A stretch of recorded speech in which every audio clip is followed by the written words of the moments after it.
చేప కొరకడంతో అరచేతిని తొలగించిన ఘటన కేరళలో చోటు చేసుకుంది. వినడానికి ఆశ్చర్యంగా ఉన్న ఇది నిజం. కేరళలోని కన్నూరు జిల్లాలో ఈ ఆశ్చర్యకర సంఘటన జరిగింది.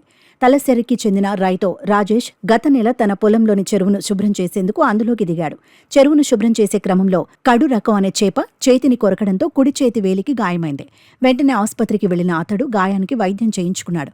అయితే ఆ గాయం ఎంతకీ తగ్గకపోగా అరచేతిపై బొబ్బలొచ్చాయి. దీంతో మరోమారు ఆసుపత్రికి వెళితే వైద్యులు రకరకాల పరీక్షలు చేసి గ్యాస్ గ్యాంగ్రీన్ అనే బ్యాక్టీరియల్ ఇన్ఫెక్షన్ సోకినట్టు తేల్చారు. దాని నుంచి బయటపడాలంటే వ్యాధి వ్యాపించిన భాగాన్ని తొలగించడం తప్ప మరో మార్గం లేదని తేల్చి చెప్పారు.